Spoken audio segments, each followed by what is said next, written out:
हाँ जी। तो कल हम पढ़ रहे थे रणथंभौर के हमीर के बारे में पढ़ रहे थे।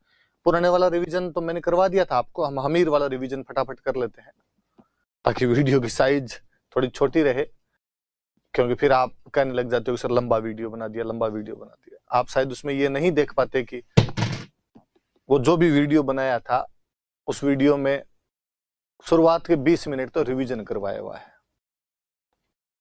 तो वीडियो ले दे के 1 घंटे 15-20 मिनट का बचता है, उसमें भी बीच में 15 मिनट की कोई बातें होगी, आपको लगता है वो बातें आपको पसंद नहीं आती, तो या तो उसको आगे निकाल दिया करें या मैं बतानी बंद कर दूंगा,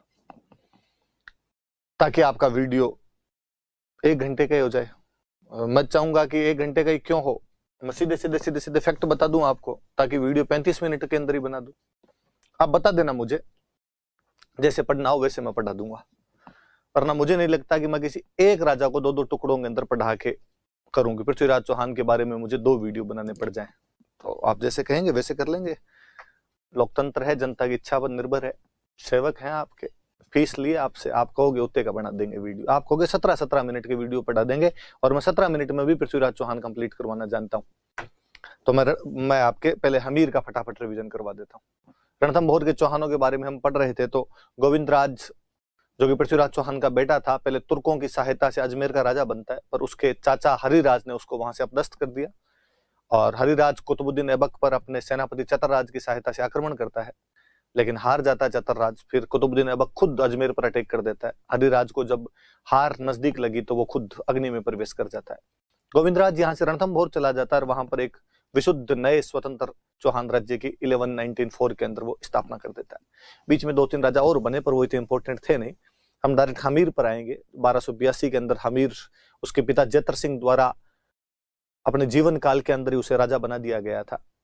वाकई वो योग्य था, और उसने राजा बनने के बाद में अपनी दिग्विजय नीति अपनाई, और दिग्विजय नीति के तहत उसने चित्तौड़ के समर सिंह को, आबू के प्रताप सिंह को, भीमरस के अर्जुन को, मालवा के भोज को हरा दिया था। और इन सब के बाद उसने एक कोटि यज्ञ का आयोजन करवाया जिसके पुरोहित जी विश्वरूप थे।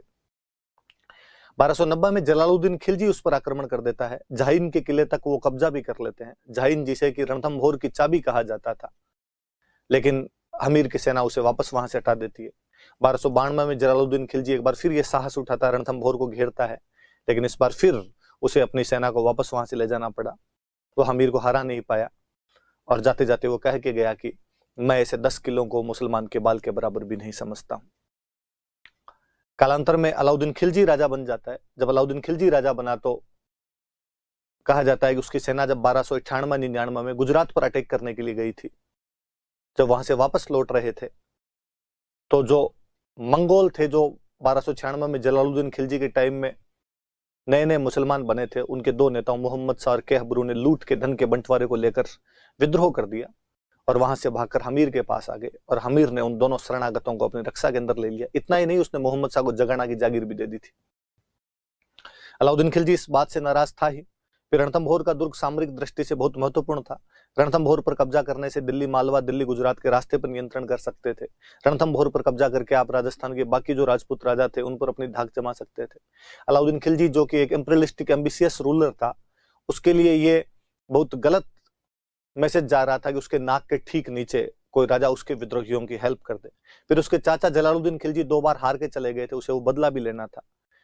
अलाउद्दीन रणथंभौर पर एक बड़ी सी सेना भेजता है। उलूग खान, नुसरत खान और अलप खान नाम के अपने 3 सेनापति भेजे गए। उधर से धर्म सिंह और भीम सिंह आए। हालांकि भीम सिंह लड़ता हुआ मारा जाता उसमें, पर तुर्कों को यहां पर कोई सफलता प्राप्त नहीं होती है। भीम सिंह की मृत्यु का कारण हमीर धर्म सिंह को समझता, उसको हटा के भोज को मंत्री बना देता है। भोज स्थिति को संभाल नहीं पाया, इसलिए पुनः धर्म सिंह को बनाया गया। यहाँ पर 2 गड़बड़ हुई कि भोज अलाउद्दीन खिलजी के पास चला गया, और धर्म सिंह ने हमीर से अपने अपमान का बदला लेने के लिए जनता पर कई नए कर लगाने प्रारंभ कर दिए थे। इस बार फिर उलूग खान और नुसरत खान के नेतृत्व में एक बड़ी सेना आई, लेकिन हमीर के सैनिकों ने नुसरत खान को मार दिया। ये समाचार जब सुल्तान के पास पहुंचा तो सुल्तान खुद एक बड़ी सेना लेकर रणथंभौर को घेर लेता है। सुल्तान को जब लगा कि पार नहीं पड़ेगी तो उसने अमीर के पास संधि प्रस्ताव भेजा। अमीर ने रतिपाल को संधि करने के लिए भेजा, और अलाउद्दीन खिलजी रतिपाल को अपनी तरफ मिला लेता है। रतिपाल और उसका एक और साथी रणमल किले की जो खाद्य सामग्री थी उसको दूषित कर देते हैं। ऐसी स्थिति के अंदर अब किले के अंदर रहकर लंबे समय तक नहीं लड़ा जा सकता था, तो एक बार फिर वही परंपरा जो राजस्थान में सदियों से प्रचलित थी उसका अनुसरण किया गया और रणथंभौर में 1301 ईस्वी के अंदर साका किया गया। हमीर की रानी रंग देवी के नेतृत्व में जोहर किया जाता है और हमीर के नेतृत्व में केसरिया किया गया। 11 जुलाई 1301 ईस्वी को अलाउद्दीन खिलजी रणथंभौर पर कब्जा कर लेता है। अमीर खुसरो अपनी पुस्तक खजाइन उल फुतूह के अंदर लिखता है कि आज कुफ्र का गढ़ इस्लाम का सदन बन गया था। वो रतीपाल और रणमल दोनों को मरवा देता है। मोहम्मद शाह जो कि हमीर का शरणागत था, अलाउद्दीन का विद्रोही था, उसे जिंदा पकड़ लिया गया था। उसकी इच्छाएं पूछी गई तो उसने कहा कि मैं अलाउद्दीन खिलजी को मारना चाहता हूं और हमीर के किसी वंशज को राजा बनाना चाहता हूं। अलाउद्दीन खिलजी उसके बाद मोहम्मद शाह को भी मरवा देता है। इस जोहर के अंदर मोहम्मद शाह की जो महिलाएं थी वो भी राजपूत महिलाओं के साथ जोहर के अंदर शामिल हुई थी। इस जोहर से पहले हमीर की बेटी देवल दे पद्म तालाब में कूदकर सुसाइड कर लेती है, इसलिए कई इतिहासकार इसे जल जोहर के नाम से लिखना शुरू हो जाते हैं। खजाइन उल फुतूह के अंदर इस जोहर का अच्छा सा वर्णन किया गया। इससे पहले जलालुद्दीन खिलजी के हमलों के बारे में अमीर खुसरो अपनी एक अन्य पुस्तक मिफ्ता उल फुतूह के अंदर जानकारी दे चुका था। हमीर न केवल एक योद्धा था बल्कि वह विद्वानों का इज्जत करने वाला व्यक्ति था। विजयादित्य या विजयादित्य नामक विद्वान उसके दरबार में रहते थे। राघव देव उसके गुरु थे। उसने खुद ने श्रृंगार हार नामक बहुत शानदार सी एक पुस्तक लिखी थी। उसने अपने पिता जैतर सिंह के 32 साल शासन की याद में एक 32 खंभों की छतरी का निर्माण करवाया था। हमीर के बारे में कहा जाता है कि उसने अपनी जिंदगी में 17 युद्ध लड़े थे, जिनमें से 16 युद्धों में विजेता रहा था। कोई डायरेक्ट क्वेश्चन पूछेगा 17 में से 16 युद्धों का विजेता कौन था, तो हमीर उसका विजेता था। फिर भी हमीर पर 2 लांछन लगाए जाते हैं कि उसने अपनी जिद के लिए लड़ाई की और उसने जनता पर कर बढ़ा दिए थे। पर हमें यह कहना पड़ेगा कि ये आरोप गलत हैं, क्योंकि कर उस समय बढ़ाए गए थे जब युद्ध चल रहा था तथा युद्ध के लिए अधिक धन की आवश्यकता होती है। इससे पहले हमीर द्वारा कभी ऐसा नहीं किया गया और ऐसा राजस्थानी भारत विश्व तमाम राजाओं द्वारा किया जाता था। जब युद्ध के समय अधिक धन की आवश्यकता होती तो कर लगाए जाते थे। जहां तक हट के लिए युद्ध करने की बात है तो हमीर शायद शरणागतों की रक्षा के लिए लड़ रहा था। शरणागतों की रक्षा करना उस समय की हिंदू संस्कृति का आदर्श था और वो अपने केवल उस आइडियल को, अपने वैल्यू को फॉलो कर रहा था। उस समय की जो भी सामाजिक व्यवस्था थी उसको फॉलो कर रहा था। उसकी बहादुरी शरणागत की रक्षा के लिए अपना सब कुछ सैक्रिफाइस कर देने की भावना अविस्मरणीय है, अनफॉरगेटेबल है। उसे पहली पंक्ति में लाकर खड़ा कर देती है, आउटस्टैंडिंग है। नयनचंद्र सूरी अपने हमीर महाकाव्य में ठीक ही लिखते हैं कि सिंह गमन सतपुरुष बचन कदली फल एक बार, तिरिया तेल हमीर हट चढ़े न दूजी बार। मुझे लगता है राजस्थान के कवियों द्वारा सर्वाधिक यदि किसी के बारे में लिखा गया है तो वो हमीर है। जब नयनचंद्र सूरी उसके बारे में हमीर महाकाव्य लिखते हैं, जब भांडव व्यास उसके बारे में हमीरायण लिखते हैं, जब अमृत कैलाश उसके बारे में हमीर बंधन लिखते हैं, जोधराज और सारंगधर उसके बारे में हमीर रासो लिखते हैं, और बूंदी के राजा सुरजन के दरबारी चंद्रशेखर उसके बारे में हमीर हट लिखते हैं। हमीर के पतन के साथ ही रणथंभौर के जो चौहानों की शाखा थी वो समाप्त हो गई थी। हम आज और अन्य चौहान पढ़ेंगे कि उन्होंने कहां कहां पर राज किया था, उनके बारे में अपने देखते हैं। नाडोल के चौहानों के बारे में मैं एक जानकारी आपको दे चुका था कि सांभर के राजा हुआ करते थे वाकपति राज, जिन्हें हम 108 युद्धों का विजेता बताते हैं। उनका एक बेटा लक्ष्मण राज, जिसे हम लखन सिंह या लक्ष्मण सिंह भी कहते हैं, लक्ष्मण राज भी कहते हैं, या लाखा भी कहने लगे उसे, वह यहां से निकल गया था तथा नाडोल के अंदर जाकर एक नए राज्य की स्थापना करता है। मैंने उस समय बताया था कि 950 के आसपास वो वहां से निकल जाता है। लक्ष्मण सिंह या लाखा था और उसने नाडोल के अंदर एक स्वतंत्र राज्य की स्थापना की थी। कई जगह इसका टाइम 960 लिखा हुआ मिल जाता है, तो यही रहा होगा कि कई साल उसको इस क्षेत्र पे कब्जा करने के अंदर लगे होंगे और 950 के आसपास आ गया होगा। कब्जा करते करते 10 साल लग गए होंगे उसको, ज्यादा याद रखने वाली बात नहीं अपने। इसने नाडोल के अंदर अपनी कुलदेवी आशापुरा माता का मंदिर बनवाया था। हम पढ़ते हैं कि विग्रहराज सेकंड जब गुजरात के चालुक्य राजा मूलराज को हरा देता है तो वह भरोंच के अंदर, या भरूंच या भड़ोंच जिसको हम कहते हैं, वहां पर आशापुरा माता का मंदिर बनवाता है। ठीक है, ऐसा ही आशापुरा का माता का मंदिर लक्ष्मण सिंह ने यहाँ पर नाडोल के अंदर बनवाया था। नाडोल में किला बनवाता है, आशापुरा माता का मंदिर बनवाता है, कई काम करवाए थे उसने। स्थापना के बारे में लिखा। आगे कई राजा और बनते हैं पर उनके बारे में कोई ज्यादा पढ़ने वाली बात नहीं। हम आगे पढ़ेंगे एक राजा बना था अलहण, और अलहण का बेटा था कीर्तिपाल। पहले सपूत वो माने जाते थे जो अपने बाप के राज्य पर अधिकार नहीं करे बल्कि नया राज्य बसाए, लाइक बिक्का, लाइक लक्ष्मण सिंह। अब कीर्तिपाल और बड़ा सपूत निकला और कीर्तिपाल यहां से निकल जाता है। 1181 ईस्वी में एक नए राज्य की स्थापना करता है, जालोर। मैं ये समझाने का प्रयास कर रहा हूं कि चौहानों की शुरुआती राजधानी सपाद लक्ष्य सांबर रही थी, वहां से उनकी वही ब्रांच, सांबर वाली ब्रांच धीरे धीरे आगे बढ़ती हुई अजमेर को राजधानी बना लेती है। पर सांबर वाली ब्रांच से एक नई ब्रांच निकली जो नाडोल चली गई, जो लक्ष्मण सिंह द्वारा ले जाई गई थी, और नाडोल वाली में से एक ब्रांच निकली जो कीर्तिपाल के साथ में जालोर चली गई थी। नाडोल के चौहान पढ़ने का उद्देश्य केवल इतना है कि पता चले कि नाडोल वालों से किस प्रकार संबंधित थे, और अपने पास कोई जानकारी नहीं। इतना याद रहे कि कीर्तिपाल जो जालोर का राजा बनता है वो कहां से आया था, तो नाडोल से आया था। एक संस्थापक का कर लो, एक कीर्तिपाल अल्हड़ का कर लो, अल्हड़ का जो बेटा कीर्तिपाल है, बाकी अल्हड़ का भी नाम याद रहे तो ठीक, नहीं याद रहे तो ठीक। सिंपल सी 2-3 बातें हैं एकदम। आगे पढ़े हम। ये आशापुरा माता का मंदिर है जो नाडोल के अंदर बना हुआ है, हाथ जोड़ सकते हैं आप माता जी की। हम जालोर के चौहान पढ़ेंगे आगे। मुख्य टॉपिक यही है, नाडोल पढ़ाने का उद्देश्य केवल इतना था कि जालोर को मैं वहां से कनेक्ट कर सकूं, मैं वहां से जोड़ सकूं। हमने पढ़ा कि बिजोलिया अभिलेख ये कहता है कि इसका नाम जावालीपुर था। क्यों था साहब जावालीपुर?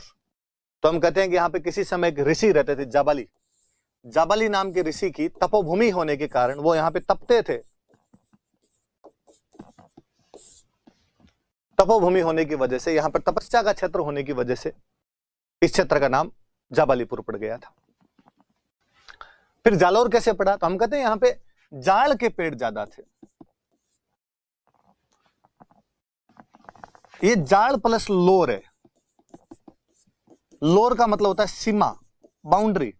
जाड़ एक पेड़ का नाम है। वह क्षेत्र जो जाल की सीमाओं से घिरा हुआ है, वह क्षेत्र जिसकी बाउंड्री पर जाल की सीमाएं है, उसका नाम धीरे धीरे जालोर पड़ गया। ये कान के अपने नीचे वाला ये होता है, इसको कहां बोलते हैं? लोड़ है, एकदम नीचे सीमा, बाउंड्री, एग्जैक्टली वही जालोर। ये इधर पास में मैंने जाड़ का पेड़ दिखाया है जिस पर ये पिल्लू लगे हुए हैं। पश्चिमी राजस्थान के अंगूर का काम यही करते हैं। बहुत अच्छा सा पौधा होता है, अच्छे से इस पे ये फल लगते हैं। मैंने और बताया था कि जाड़ का जो पेड़ है वो हम आगे पढ़ेंगे। जसनाथ जी महाराज, जिनका पवित्र वृक्ष जसनाथी संप्रदाय का पवित्र वृक्ष बना था, और लूणकरण जो बीकानेर के राजा थे वो जसनाथ जी महाराज की कृपा से राजा बने थे, इसलिए बीकानेर के सिक्कों पर जाल का वृक्ष अंकित किया जाता था। वो बातें हम और पढ़ेंगे जब सिक्के वगैरह पढ़ेंगे, पर वहां भी याद रखना। तो 2 चीजें आई कि पहले इसका नाम जाबालीपुर था क्योंकि तपोभूमि थी, और बाद में यहाँ पे जाल के वृक्षों की अधिकता की वजह से या जाल की सीमाओं की वजह से इसका नाम क्या पड़ गया था? जालोर पड़ गया था। मैंने दोनों बातें बता दी आपको। एक और बात बताऊं, चलो आगे वाले में करते हैं अपने। ये जालोर का किला है, इसके अंदर जालोर का किला दिखाया हुआ है। मैं जब जालोर के किले की बात करता हूं तो मैं वापस एक बात बताऊं आपको। किला देखिए, फिर मैं बताता हूं। हमने पढ़ा कि यहां पर सबसे पहले कीर्तिपाल आया था 1181-82 ईस्वी के अंदर, 82 एडी के अंदर कीर्तिपाल यहां पर कब्जा करता है। कहा जाता है इससे पहले यहां पर परमारों का राज हुआ करता था। वह परमारों से यह किला छीन लेता है और किला छीनकर यहां पर अपना कब्जा कर लेता है। ये किला जिस पहाड़ी पर बना हुआ है उस पहाड़ी का नाम है सोनगिरी। सोनगिरी पहाड़ी है। गिरी, गिरी का मतलब तो पहाड़ी होता है। पहाड़ी का नाम ही सोन था तो सोनगिरी पहाड़ी थी। हिंदी में थोड़ा और अच्छा करेंगे तो ये हो जाएगा सुवर्णगिरी।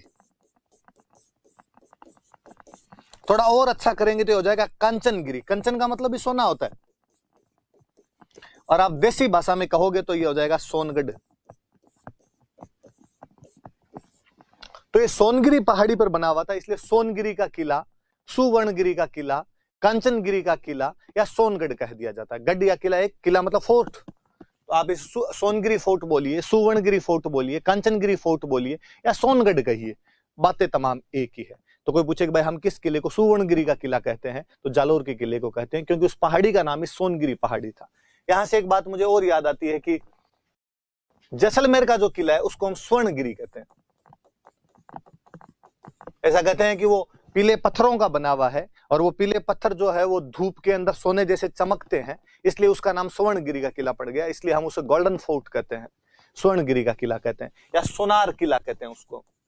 मैं जब जैसलमेर पढ़ाऊंगा तब मैं और बताऊंगा कि भारत के मूर्धन्य फिल्मकार सत्यजीत रे ने इस पर बहुत अच्छी मूवी बनाई है सोनार किला के नाम से। सत्यजीत रे, जिनको की ऑस्कर मिला हुआ है, लाइफ टाइम अचीवमेंट का ऑस्कर मिला था, उन सत्यजीत रे ने अपने जैसलमेर के किले पर सोनार किला नाम की मूवी बनाई थी। तो ये स्वर्णगिरी का किला कहते हैं, सोनार किला ऐसा हम जैसलमेर के लिए कहते हैं। सोनगिरी का किला, सुवर्णगिरी का किला, कंचनगिरी का किला, सोनगढ़ का किला, ये तमाम बातें हम जालोर के किले के लिए कहते हैं। चूंकि जालोर में पहले परमारों का राज था, फिर नाडोल वाले चौहान आए जिनका नेता कीर्तिपाल था, वह यहाँ के कब्जा कर लेता है, इसलिए सोनगिरी वाले किले के अंदर आके वो रहने लगे, इसलिए चौहानों की उस ब्रांच का नाम पड़ गया सोनगरा। तो कोई पूछे कि जालोर में कौन से वंश का शासन था? चौहान वंश। आपसे पूछे चौहान वंश की वो ब्रांच कौन सी थी, तो सोनगरा ब्रांच थी। यहाँ पे इनको सोनगरा क्यों कहा जाता है? क्योंकि जिस किले में रहते थे उस किले का नाम ही सोनगिरी का किला था, या वो पहाड़ी पर जिस पर बना हुआ था उसका नाम सोनगिरी का पहाड़ी था। ये बात याद रखनी। कीर्तिपाल के बारे में कहा जाता है कि इसने चित्तौड़ के राजा सामंत सिंह को हरा दिया था। इस समय को चित्तौड़ में सामंत सिंह नाम करके शासक थे चित्तौड़ के, और ये उनको हरा देता है। सामंत सिंह को हराता है तो बड़ा ही राजा है अपने आप के अंदर, मानना पड़ेगा इस बात को, किसने वहां पे सामंत सिंह को हरा दिया था।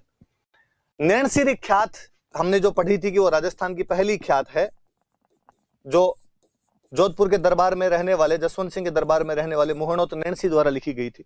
उसके अंदर लिखा हुआ है कि कितु एक महान राजा था। कीर्तिपाल का नाम लिखा हुआ है कितु, नाम बिगाड़ने में तो अपने वाले है ही। कितु वॉज ए ग्रेट किंग, कितु एक महान राजा था। तो कोई पूछे कि कीर्तिपाल को कितु एक महान राजा कहकर किसने संबोधित किया है, तो आप कहना कि उसे ऐसा संबोधित करने वाले नैनसिरी ख्यात है। सुंधा पर्वत पर एक अभिलेख मिला है। सुंधा पहाड़ी है जहां पर हमारे सुंधा माता का मंदिर मिला है, वो सुंधा पर्वत पर एक अभिलेख मिला है, और उस अभिलेख में इसकी उपाधि मिलती है राजेश्वर। इससे भी पता चलता है कि उस समय का बड़ा राजा था, इसीलिए उसकी उपाधि यहां पर राजेश्वर मिलती है। तो कीर्तिपाल जालोर में चौहान वंश की सोनगरा ब्रांच के राज्य का संस्थापक था। वह नाडोल से आया था, 1181 ईस्वी में यहां पर कब्जा करता है। वह चित्तौड़ के सामंत सिंह को हराता है। मोहनोत नैनसी उसे कितु एक महान राजा कहकर संबोधित करता है, और सुंधा पर्वत के अभिलेख में उसे राजेश्वर नाम से संबोधित किया गया। 4-5 बातें याद रखने वाली है भाई, याद रखना। कीर्तिपाल के उत्तराधिकारी वे समर सिंह। समर सिंह ने यहां जालोर के किले के अंदर हथियारों का कारखाना बनवाया, शस्त्रागार, हथियारों का कारखाना स्थापित करवाया यहाँ पे, कि आपका दो आर्टिलरी, जिसको अपने कहते हैं आर्मरी कह दो, आर्टिलरी कह दो, आर्मरी जो थी आर्मरी बनवाई थी यहाँ पर। और भी कई इस किले के अंदर कोई भी निर्माण कार्य जो करवाए थे उन्होंने करवाए थे, पर ये हथियारों वाला थोड़ा याद रखना कि भाई अपना सशक्त करने की कोशिश की होगी, हथियार यहीं पर बनाएंगे। और समर सिंह की बेटी थी लीला देवी, पुत्री है समर सिंह की, डॉटर है। इसकी शादी गुजरात के राजा के साथ की थी, भीम सेकंड। पढ़ा हमने भीम सेकंड चालुक्य, पृथ्वीराज चौहान और भीम सेकंड चालुक्य दोनों इच्छिनी देवी आबू की परमार राजकुमारी से शादी करना चाहते हैं, इसलिए दोनों के बीच में युद्ध हो गया था, जिसमें जगदेव प्रतिहार संधि करवाता। पढ़ा था वही भाई आपकी भीम सेकंड जो है। तो समर सिंह की बेटी लीला देवी की शादी भीम सेकंड के साथ की गई। शायद समर सिंह अपने पड़ोसी राज्य के साथ में अच्छे संबंध बनाकर उधर से बचने का प्रयास कर रहा होगा। तो कूटनीतिक आदमी भी है, डिप्लोमेसी भी जानता है, स्ट्रेटेजिकली भी अपने को अच्छा करने का प्रयास कर रहा है। फिर उदय सिंह बने। उदय सिंह थोड़ा और शक्तिशाली राजा हुआ, और उदय सिंह ने कहते हैं उस समय 2 जगह जीत ली थी। एक जीता था मंडोर, एक जीता था नाडोल। कहते हैं उस समय मंडोर और नाडोल दोनों पर इल्तुतमिश ने कब्जा कर रखा था। दिल्ली का एक सुल्तान इल्तुतमिश, उसने इन दोनों जगह पर कब्जा कर रखा था, मंडोर पे और नाडोल पे। और ये इल्तुतमिश की जो भी उनके यहाँ पे सेनापति रुके हुए थे उन दोनों को यहाँ से भगा देता है और मंडोर और नाडोल पर अधिकार कर लेता है। मुझे बड़ा जोरदार लगता है कि यार इल्तुतमिश को भूताला के युद्ध में जतर सिंह ने हराकर भगा दिया था। कालांतर में रणथंभौर वाले भी इल्तुतमिश को यहाँ पर हरा देते हैं। कालांतर में जालोर का उदय सिंह मंडोर और नाडोल के अंदर इल्तुतमिश की सेनाओं को हरा देता है। पर हमारा इतिहास इनमें से किसी को नहीं जानता है। इंडियन हिस्ट्री में जहां इल्तुतमिश पढ़ते हैं वहां पर कोई नहीं लिखता कि इसको कई जगह से जूते हाथ में लेकर भागना पड़ गया था। वहां पर इल्तुतमिश की तमाम विजयों के बारे में लिखा जाता है, उसकी पराजय पढ़ाई नहीं जाती है। इसलिए राजस्थान का इतिहास अपने आप अंधकार के अंदर रह जाता है। वरना कोई बताए कि इन तुर्क सुल्तानों को जब दिल्ली सल्तनत प्रारंभ हुई थी तब राजस्थान का चलता फिरता राजा हरा के वापस भगा दिया करता था। तो उदय सिंह का याद रखें। उदय सिंह शक्तिशाली हुआ। उधर पास में शक्तिशाली राजा गुजरात में कोई राजा था लवण प्रसाद। इसने उस लवण प्रसाद को भी हराया था कि लूण जी इधर आओ मेरे साइड में, आप गुजरात का राजा है। तो उदय सिंह ने इल्तुतमिश की सेनाओं को मंडोर और नाडोल के अंदर हराया और गुजरात के राजा लवण प्रसाद को हराया। इधर वाला पूरा देख लीजिए वापस। कीर्तिपाल आपके नाडोल के चौहान राजा आल्हण का बेटा था, जो 1181 में जालोर में एक स्वतंत्र चौहान राज्य की स्थापना करता है। इससे पहले जालोर परमारों के पास में हुआ करता था। सोनगिरी पहाड़ी पर किला बना हुआ था। जब वो लोग सोनगिरी पहाड़ी पर आकर रहने लगे तो चौहानों की सोनगरा ब्रांच हुई। उस किले को हम सोनगिरी का किला, सुवर्णगिरी का किला, कंचनगिरी फोर्ट या सोनगढ़ का किला कहते हैं। हम जैसलमेर के किले को स्वर्णगिरी का किला या सोनार किला भी कहते हैं। इस सोनार किला नाम से या सोनारगढ़ नाम से सत्यजीत रे ने जैसलमेर के किले पर मूवी भी बनाई थी। कीर्तिपाल चित्तौड़ के सामंत सिंह को हरा देता है। नैनसिरी ख्यात उसे कित्तू एक महान राजा कहकर एड्रेस करती है। सुंधा हिल का जो इंस्क्रिप्शन है वो कीर्तिपाल को राजेश्वर कहता है, जो शायद उसकी उपलब्धियों का सही बखान है।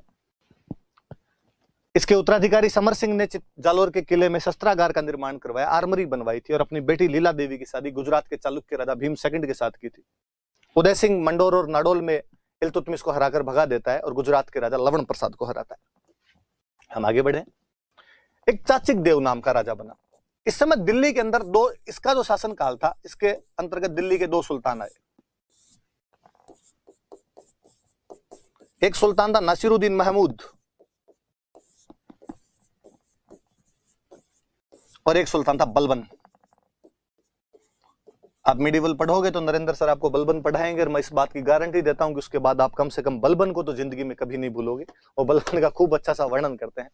तो नासिरुद्दीन महमूद और बलबन इसके समकालीन थे, पर इन दोनों ने ही इतनी हिम्मत नहीं थी कि वो जालोर पर अटैक कर सके। हालांकि हम कह सकते हैं कि यार ये कोई सवाल थोड़ी हुआ कि 2 शासक उसके खिलाफ थे और उन दोनों ने अटैक नहीं किया। अटैक होता है तब तो हिस्ट्री में क्वेश्चन बनता है, जब हुआ ही नहीं तो किस बात का क्वेश्चन बने। पर आरपीएससी ने पिछले साल ही किसी एग्जाम के अंदर पूछा था कि जालोर में उस समय कौन राजा था जब नासिरुद्दीन महमूद और बलबन उस पर आक्रमण करने की हिम्मत नहीं जुटा पाए थे। तो याद रखना भाई, चाचिक देव नाम का राजा था जिसके समय की घटनाएं वहां पर हुई थी। इतनी बात याद रखनी। फिर सामंत सिंह राजा बना। ये जालोर में एक सामंत सिंह और बना है। आप ये मत समझिए कि कीर्तिपाल ने सामंत सिंह और आया था, वो चित्तौड़ का राजा, वो अलग व्यक्ति है। ये जालोर का एक राजा बना है। इसके टाइम में कहते हैं 1291 के आसपास में जो आपका जलालुद्दीन खिलजी है, वो उधर रणथंभौर पर तो अटैक कर ही रहा था। वो जलालुद्दीन खिलजी जालोर पर अटैक करने के लिए आया और सांचौर तक आ गया था। जालोर के अंदर एक जगह पड़ती है सांचौर, जिसको हम राजस्थान का पंजाब कहते हैं। उस सांचौर तक आ गया था और सांचौर में पर सामंत सिंह आता है उधर से सारंगदेव बाघेला के साथ। सारंगदेव बाघेला इसकी सहायता करता है और ये जलालुद्दीन की सेना को हराकर वहां से वापस भगा देते हैं। तो आप कह सकते हो ही defeated Jalaluddin Khilji with help of Sarangdev Baghela. Baghela Gujarat में राजा हुआ करते थे। सोलंकी जो होते, सोलंकियों की एक ब्रांच थी बाघेला, जिन्होंने धोलका नाम के छत्र पे गुजरात में कई जगह राज किया था। आगे कहीं बात आएगी तो मैं और बताऊंगा। उस सारंगदेव बाघेला की सहायता से ये जलालुद्दीन खिलजी को यहाँ से सांचौर से वापस लौटा देता है। आपके प्रधानमंत्री मोदी जी के कोई गुरु रहे यदि पॉलिटिक्स में, तो गुजरात में एक मुख्यमंत्री थे शंकर सिंह बाघेला, तो वो जो बाघेला सरनेम है गुजराती सरनेम है, तो सारंगदेव बाघेला की सहायता से निकाल दिया था इनको। शुरुआत वाले 4-5 राजा है। थोड़ी थोड़ी बातें याद करनी है। इन दिनों में क्वेश्चन पूछे जाने लगे। आजकल हिस्ट्री का थोड़ा ट्रेंड चेंज किया आरपीसी ने। पहले आरपीसी केवल बड़े बड़े राजाओं पे फोकस किया करती थी। प्रताप, चंद्रसेन, पृथ्वीराज, कुंभा, सांगा, राज सिंह, मालदेव, चंद्रसेन, इनके बारे में क्वेश्चन पूछती। पर उसको लगा कि यार स्टूडेंट बड़ा हरामी है और उसने वो तमाम राजा जो मुख्य राजा वो पूछती है उनके बारे में सब कुछ पता लगा लिया। इसके कितने टाबर, इसकी कितनी लुगाइयां, कहाँ मरा, कहाँ जिंदा रहा, कितने रोटियां खाता था, सब कुछ आता है। तो आरपीसी उन राजाओं की तरफ क्वेश्चन पूछने का प्रयास करती है जिन राजाओं के बारे में आप कम पढ़ते हैं या जिनके बारे में किताबों में कम जानकारी है। तो आप थोड़ा सा ध्यान रखना है। मैंने 4-5 जानकारियां बता दी। ये है वाकई जालोर के अंदर पढ़ने वाला राजा जो है वो अभी आएगा, जिसके बारे में हम पढ़ेंगे, कान्हड़देव सोनगरा। अब चूंकि चौहानों की सोनगरा ब्रांच थी तो इनके सबके नाम के आगे सोनगरा लगता है, तो ये कान्हड़देव सोनगरा था। इसके और अलाउद्दीन खिलजी के बीच में संघर्ष होता है। जलालुद्दीन खिलजी का संघर्ष सामंत सिंह के साथ होता है, पर उसे सांचौर से वापस भागना पड़ा। सामंत सिंह सारंगदेव बाघेला की सहायता से भगा देता है। पर अब की बार मामला गड़बड़ाया। क्यों गड़बड़ा? इनके बीच में ऐसा संघर्ष क्यों होता है? उसकी कई कहानियां हैं। क्या क्या बातें हो सकती है देखो। तो मैं यदि कहूं कि कान्हड़देव वर्सेज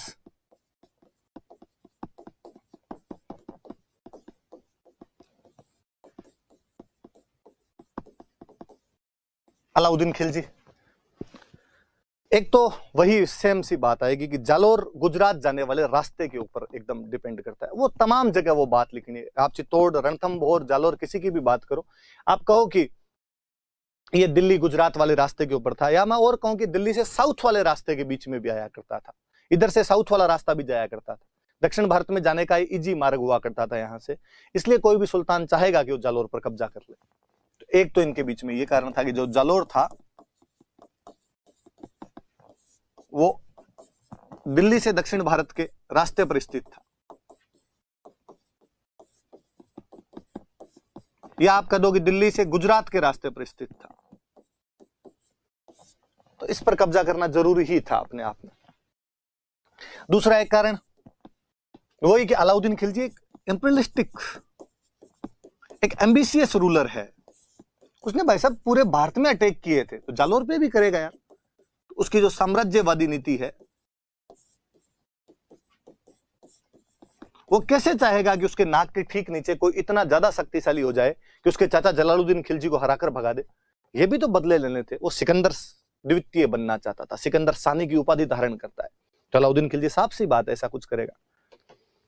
एक कारण यह माना जाता है कि अलाउद्दीन खिलजी जब 1298-99 में गुजरात पर अटैक के लिए अपनी सेना भेजता है, गुजरात बहुत धन धान्य वाला प्रदेश था, वहां पर हर राजा कब्जा करना चाहता था। अपने दो सेनापति उलूग खान और नुसरत खान को वो गुजरात पर अटैक करने के लिए भेजता है। तो पहले उसने जालोर के राजा कानड़ देव को कहा कि हमें गुजरात जाने का रास्ता दिया जाए, लेकिन कानड़ देव ने गुजरात जाने के लिए रास्ता देने से मना कर दिया। डॉक्टर दशरथ शर्मा लिखते हैं कि कानड़ देव को ऐसा लगता था कि मल्लच्छों की सेना जब निकलती है तो मंदिर तोड़ देती है, बीच में जनता को तंग करती है, और मैं नहीं चाहता कि मेरी जनता को इस प्रकार से तंग किया जाए। जब जालोर के कानड़ देव ने रास्ता देने से मना कर दिया, तो फिर वो चित्तौड़ के राजा समर सिंह से रास्ता मांगते हैं।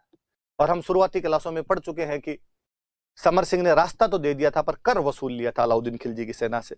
और इस कर वसूलने की वजह से ही अलाउद्दीन खिलजी ने बाद में चित्तौड़ पर अटैक किया था। वो एक बड़ा कारण बना था उसका, रतन सिंह पद्मिनी वाला प्रथम शाखा हुआ था। ये तमाम बातें हमने पढ़ी थी।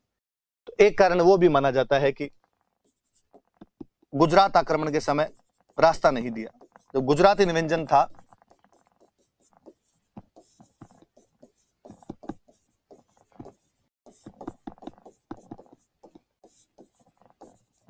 कि गुजरात आक्रमण के समय कानड़ देव सोनगरा जो था वो उन्हें रास्ता नहीं देता है। किसकी सेना को? तो अलाउद्दीन खिलजी की सेना को उसने रास्ता नहीं दिया था।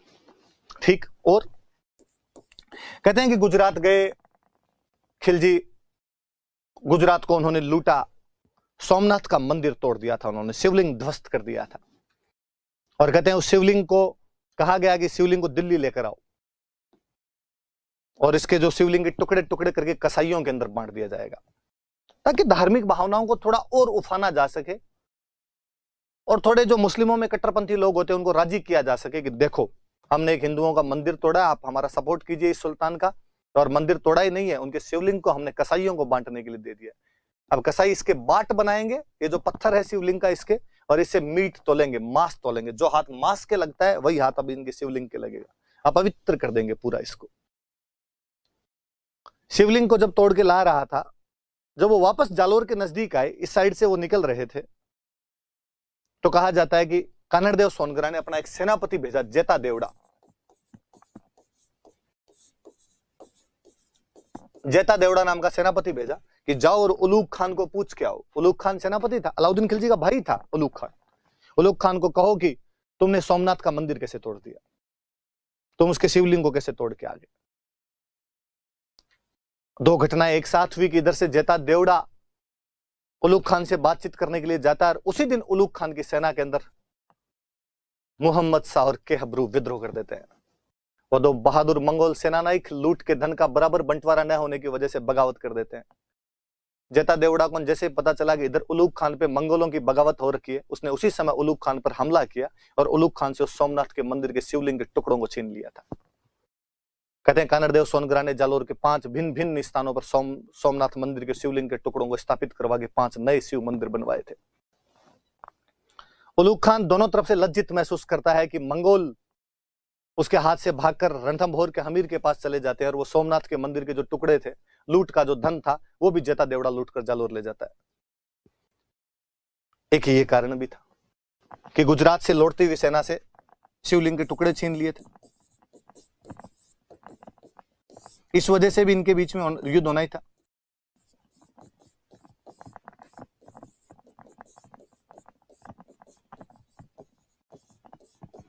ये बात याद रखना। कहते हैं ये सब घटनाएं हुई तो सुल्तान को बहुत गुस्सा आया। जब उलूग खान ने उसे जाकर कहा कि हमारे अंदर तो जालोर वालों ने ये कीर चपले लेके भागना पड़ा, कपड़े फाड़ दिए हमारे, तो शिवलिंग के टुकड़े छोड़ो, जो लूट का धन था वो भी आधा मंगोल लूट ले गए, आधा जेता देवड़ा लूट के ले गया। और सुल्तान ने अपने एक बहादुर सेनापति आइन उल मुल्तानी, कई जगह आइन उल मुल्क नाम आता है उसका, मुल्तान का रहने वाला था इसलिए मुल्तानी कहते हैं। आइन उल मुल्क मुल्तानी या आइन उल मुल्तानी कहते हैं ना। इस आइन उल मुल्तानी को भेजा 1305 के आसपास में।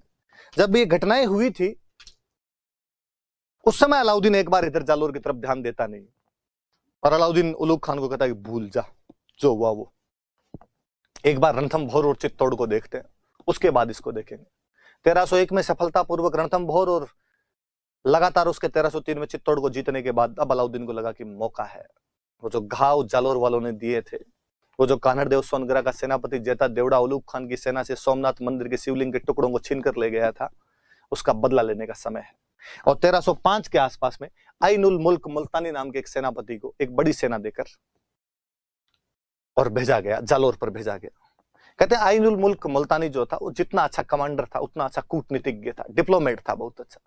उसने कान्हड़देव सोनगरा से बातचीत की, और बातचीत करके उसने कहा क्या पड़ा है लड़ाई में।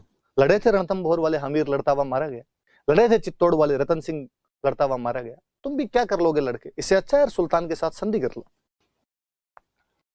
और कई भिन्न भिन्न स्रोतों के अंदर ऐसा कहा जाता है कि वह कान्हड़देव सोनगरा को समझा बुझा कर यहां से दिल्ली ले गया, और वहां जाके अलाउद्दीन खिलजी के साथ में कान्हड़देव सोनगरा संधि कर लेता है। कहते हैं एक दिन अलाउद्दीन वहां उसके दरबार में कान्हड़देव सोनगरा भी बैठने लग गया। एक दिन भरे दरबार में अलाउद्दीन खिलजी ने कहा कि हिंदुस्तान में ऐसा कोई भी हिंदू राजा नहीं है जो मेरी सेना का मुकाबला कर सके। तमाम राजाओं को मैंने जुत्ती के तले रौंद कर रख दिया है।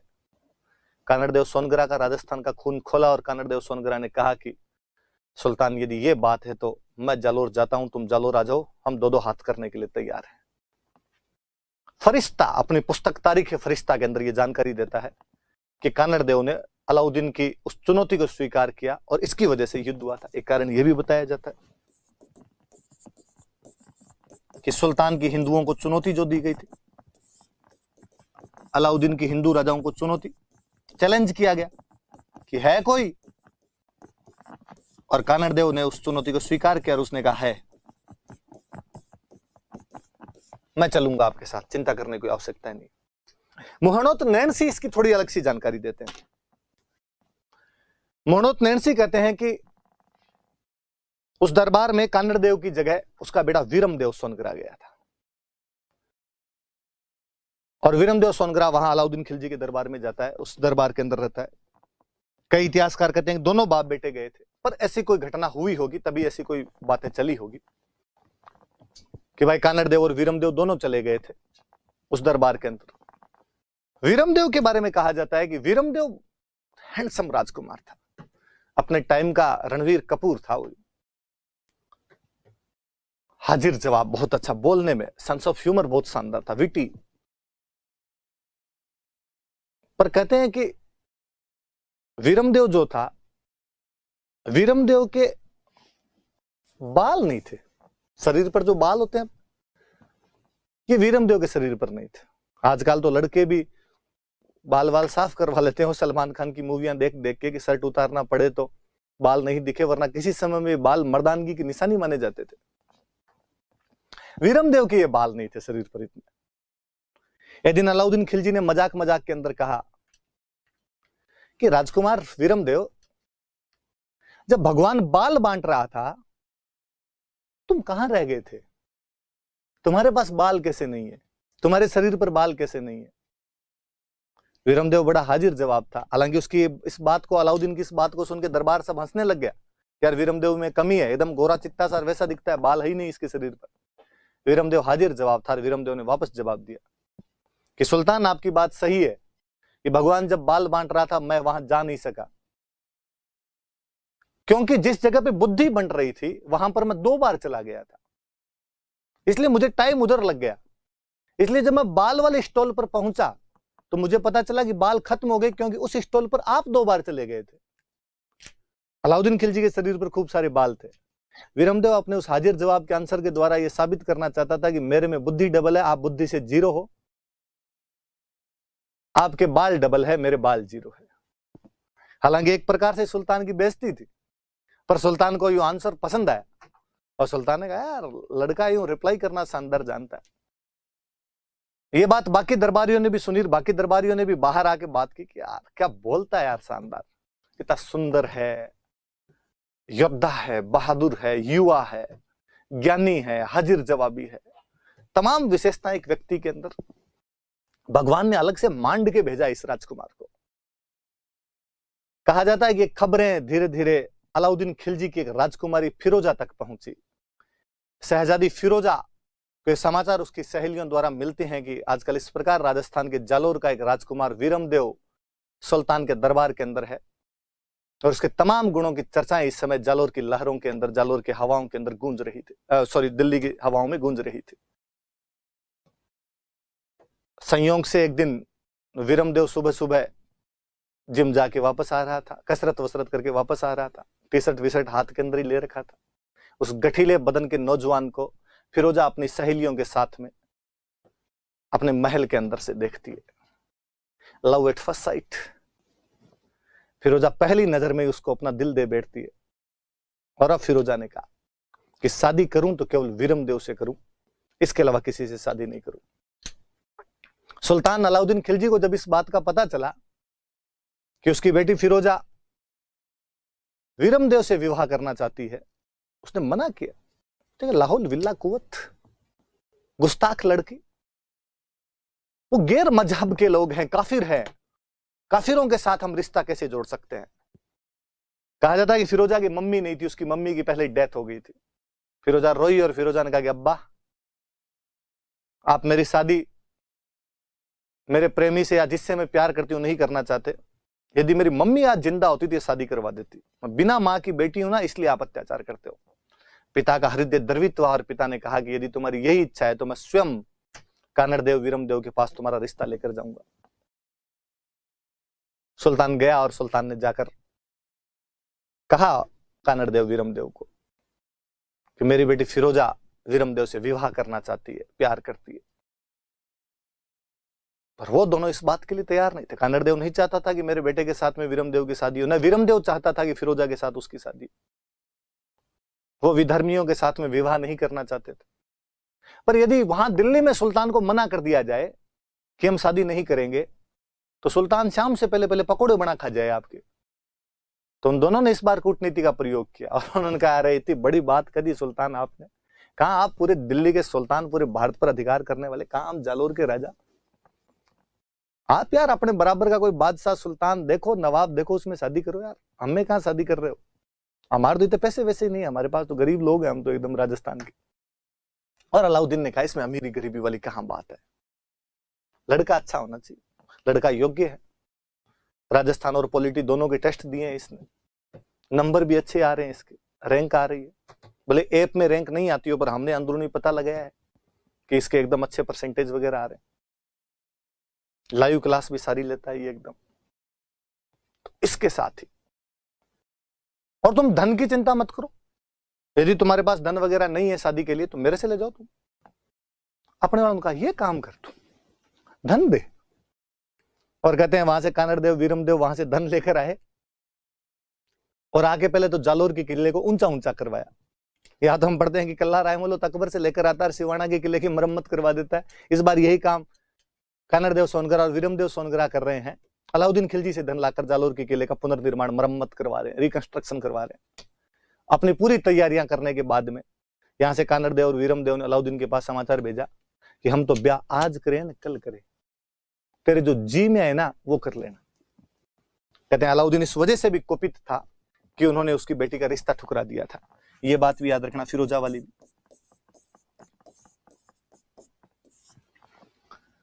तो कई कारण हो गए थे जिनकी वजह से, और यहां पर अलाउद्दीन और कानड़देव के बीच के अंदर युद्ध असंभवी हो गया था, नेसेसरी हो गया था, कंपलसरी हो गया था। क्या कारण मैं एक बार फिर बता दूं कि जालोर स्ट्रेटेजिकली ऐसी जगह पर स्थित था कि वो दिल्ली से दक्षिण भारत जाने वाले तथा दिल्ली से गुजरात जाने वाले मार्ग के बीच में आता था, और वहां पर नियंत्रण स्थापित करके उन रास्तों को आबाद किया जा सकता था। उन रास्तों पे कोई भी दिक्कतें आई उनको दूर किया जा सकता था। अलाउद्दीन खिलजी एक इंपीरियलिस्टिक एम्बिशियस रूलर था और वो चाहता था कि उसके साम्राज्य का विस्तार पूरे भारत में हो। जब वो रणथंभौर चित्तौड़ को हस्तगत कर चुका था तो जालोर पर आक्रमण स्वाभाविक सी बात थी। जब 1298-99 में गुजरात आक्रमण के लिए अलाउद्दीन खिलजी की सेना जा रही थी उलूग खान और नसरत खान के नेतृत्व में, उस समय कानड़देव सोनग्रा ने उन्हें जालोर से जाने की इजाजत नहीं दी थी, परमिशन नहीं दी थी, जालोर से गुजरने नहीं दिया था। जब खिलजी सेना सोमनाथ मंदिर के शिवलिंग के टुकड़ों को छीनकर वापस ला रही थी, तब कानड़देव सोनग्रा का सेनापति जेता देवड़ा अचानक आक्रमण करके उलूग खान से वो शिवलिंग के टुकड़े छीन लेता है। इस वजह से भी सुल्तान बहुत नाराज था। ऐसा कहा जाता है कि 1305 में उसने अपने एक सेनापति आइन उल मुल्क मुल्तानी को जालोर पर आक्रमण करने के लिए भेजा, पर आइन उल मुल्क मुल्तानी कानड़देव सोनग्रा को समझा बुझाकर यहां से ले गया। और तारीख फरिश्ता में फरिश्ता ऐसा लिखता है कि एक दिन दिल्ली दरबार में अलाउद्दीन खिलजी ने जब हिंदुओं को चुनौती दी कि कोई भी हिंदू मेरा मुकाबला नहीं कर सकता, तो कानड़देव ने इस चुनौती को स्वीकार कर लिया था। मोहनोत नैणसी कहते हैं कि इसके पीछे अलाउद्दीन की पुत्री फिरोजा तथा कानड़देव के बेटे वीरमदेव की प्रेम कहानी भी है, जिसमें फिरोजा वीरमदेव से एक तरफा मोहब्बत किया करती थी, और जब इन्होंने विवाह का निमंत्रण अस्वीकार कर दिया था तो सुल्तान गुस्सा होकर जालोर पर आक्रमण कर देता। कई अलग अलग कारण है, मैंने सारे कारण आपको बता दिए। हम आगे बढ़ते हैं। कहा जाता है कि अलाउद्दीन खिलजी ने अब कहा कि अब बातचीत के सारे रास्ते जब बंद हो गए, अब अपने को लड़ाई करनी ही पड़ेगी, अब अपने को युद्ध करना ही पड़ेगा। मैंने बताया था कि जिस प्रकार रणथंभौर को जीतने के लिए झाइन को जीतना जरूरी था, क्योंकि झाइन के किले को रणथंभौर की चाबी कहा जाता था, उसी प्रकार यदि आपको जालोर जीतना है तो उससे पहले सिवाना जीतना पड़ेगा, और सिवाना को जालोर की चाबी कहा जाता था। इसलिए अलाउद्दीन खिलजी ने एक बड़ी सेना सिवाना पर अधिकार करने के लिए भेजी। 1308 में वह सिवाना पर आक्रमण कर देता है। सिवाना जो कि की ऑफ जालोर था,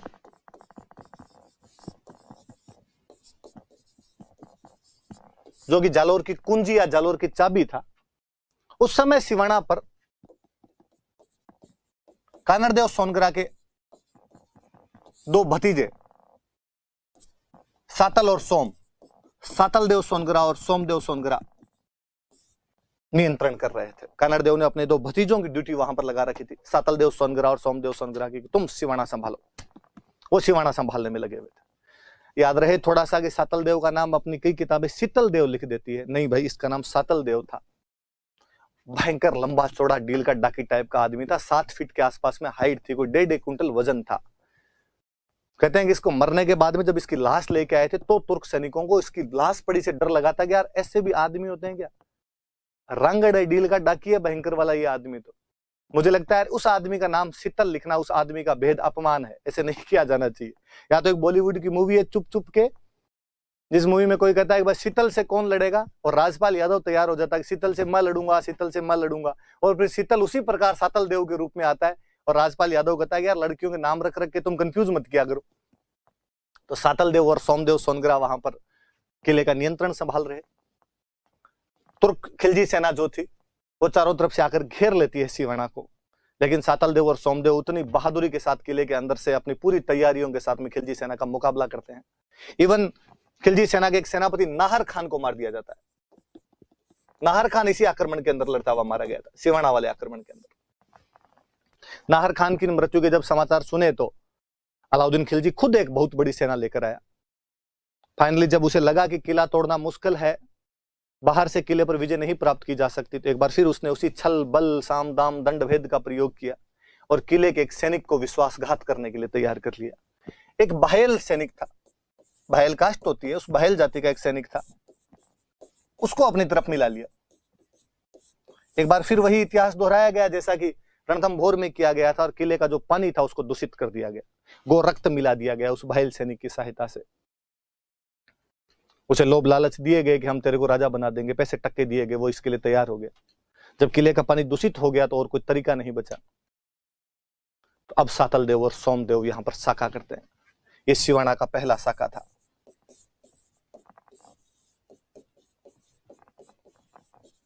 सिवाना का प्रथम साका हुआ 1308 ईस्वी।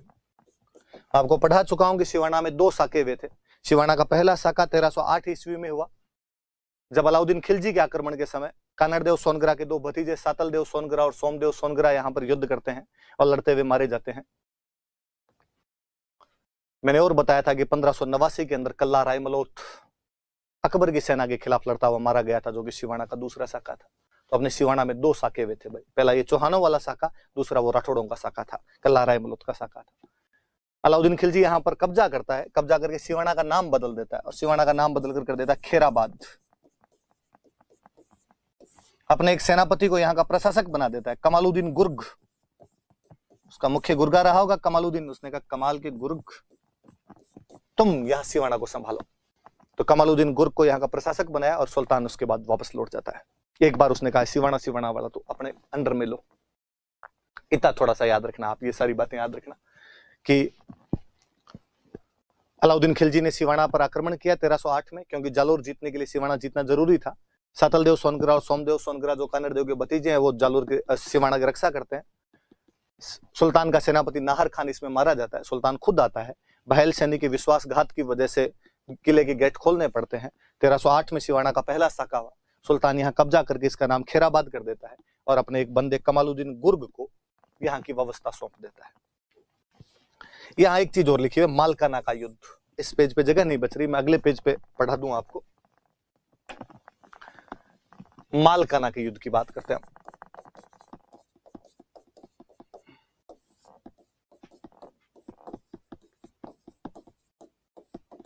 कहते हैं कि जब खिलजियों ने यहां सिवाना पर अधिकार कर लिया था, उसके बाद उन्होंने बाड़मेर, सांचौर और भीनमाल को लूटना शुरू किया। उन्होंने सांचौर के अंदर भगवान महावीर का मंदिर तोड़ दिया और भीनमाल, जो कि विद्या, प्राचीन कालीन विद्या का बहुत महत्वपूर्ण केंद्र था, उसको उजाड़ कर रख दिया था उन्होंने। जब ये लूटपाट, उनकी मंदिरों मठों के प्रति ये लूटपाट होने लगी, तो कानड़देव सोनगरा का गुस्सा आया। कानड़देव सोनगरा ने अपने आसपास के गांव के तमाम जो सामंत वगैरह थे उनका आह्वान किया और उनको कहा कि इस खिलजी सेना को यहां से निकाला जाए। और वो लोग यहां से खिलजियों को खदेड़ने लगे। खिलजी सेना को भगाते भगाते वो नागौर में मेड़ता के पास में कोई जगह थी मालकाना, इस मालकाना तक लेके आ गए थे। और इस मालकाना के युद्ध में खिलजी सेना को बहुत ढंग से, निर्णायक रूप से हरा दिया था। और खिलजी सेना के सेनापति शम्स खां को उसकी पत्नी सहित बंदी बना लिया गया था। उसको खुद को और उसकी पत्नी को, दोनों को गिरफ्तार कर लेते हैं वो लोग। इतनी याद रखने वाली बात है कि सिवाना के पतन के बाद, जब सिवाना का कोलैप्स हो जाता है, तो खिलजी सेना जो सांचौर, बाड़मेर और भीनमाल को लूट रही थी, तब कानड़देव सोनगरा के सैनिकों ने खिलजी सेना को वहां से खदेड़ना शुरू किया और नागौर में मेड़ता के पास मालकाना नामक स्थान पर उसे निर्णायक डिफीट दी और उसके सेनापति शम्स खां तथा उसके बीवी बच्चों को यहां पर गिरफ्तार कर लिया था। थोड़ा सा मालकाना का युद्ध याद रख लेना, कानड़देव सोनगरा और खिलजी सेना के बीच, दोनों की सेनाओं के बीच के अंदर हुआ था। जब मालकाना युद्ध का समाचार सुल्तान ने सुना, सुल्तान को लगा कि अच्छा, मतलब वापस आजकल पंख आने लग गए। तो सुल्तान इस बार ये आपके सिवाना का किला बताया वहां भाई। सिवाना का किला जिसे राठौड़ों की शरण स्थली कहा जाता है, सिवाना का किला जिसे जालोर की कुंजी कहा जाता है, जो किसी समय वीर नारायण पंवार द्वारा बनाया गया था, कालांतर के अंदर 2 साकों का साक्षी बना, जिसके अंदर एक साका आपके सातलदेव और सोमदेव का 1308 का है और दूसरा कल्ला राय मुलुत का 1589 का है। अलाउद्दीन खिलजी 1311 में जालोर पर अटैक कर देता है। इसके बाद 1308 में उसने यहां पर किया था, 1311 में उसने जालोर पर अटैक कर दिया था। कहा जाता है कि यहां पर अटैक से पहले, जब वो अटैक की तैयारियां कर रहा था, यहां पे कमालुद्दीन गुर्ग, जो कि उसका सेनापति सिवाना में था, उसको ऑर्डर दे रहा था कि अब हमें आगे बढ़ना और जालोर की तरफ जाना है। फिरोजा ने एक बार वापस जिद की और फिरोजन का डैडी, वीरम के कुछ नहीं होना चाहिए, मैं शादी करूंगी तो केवल वीरम से करूंगी। सुल्तान ने वापस समझाया कि बेटी कुछ तो समझ, वो तैयार ही नहीं है शादी के लिए, लड़ाइयां कर रहे हैं, तो ऐसे दुश्मन से शादी करने के लिए तैयार हो रही है। उसने वापस कहा कि दिल तो पागल है, हमारा दिल अब किसी की सुनने के लिए तैयार नहीं है, और मोहब्बत ये सब चीजें नहीं देखती। अलाउद्दीन ने मौका दिया कि क्या किया जाए। फिरोजान का एक बार मैं जाकर वीरम से बातचीत करना चाहती हूं, मैं उसे प्यार का इजहार करना चाहती हूं। अक्सर लड़के प्रपोज करते हैं, इस बार मैं घुटनों के बल बैठकर वीरम को प्रपोज करना चाहती हूं। Will you marry me? क्या पता मान जाए। फिरोजा आई यहां पर। कहते हैं कानड़देव सोनगरा ने राजस्थान की तमाम परंपराओं का पालन करते हुए उस राजकन्या का, उस शहजादी का स्वागत सत्कार किया, लेकिन शादी के लिए मना कर दिया। और यहां तक कहा जाता है कि वीरमदेव सोनगरा तो उसे मिलने के लिए भी नहीं आया था। और उसने कहलाया कि मामो लाजे भाटियान कुल लाजे चौहान, जे मुंह परनु तुर्कड़ीन उल्टो उगे भाण। कि यदि मैं इस तुर्क कन्या से शादी कर लेता हूं तो मेरे ननिहाल वाले भाटी और मेरा कुल चौहान दोनों लज्जित हो जाएंगे। ये तभी संभव है जब सूर्य पश्चिम दिशा में उगने लग जाए, नहीं तो कभी सूर्य पश्चिम दिशा में उगेगा ना मैं कभी इस तुर्क कन्या से शादी करूंगा, क्योंकि ऐसा करने से मेरा कुल चौहान और मेरे ननिहाल वाले भाटी दोनों लज्जित होते हैं। फिरोजा बेचारी वापस लौट जाती। फिरोजा का रोना उसकी दहाई माँ से देखा नहीं गया। मैंने कहा कि उसकी मम्मी नहीं थी, उसकी दहाई माँ जो पालने वाली माता थी, फोस्टर मदर जिसको अपने कहते हैं, उसका नाम था गुलविहिस्त।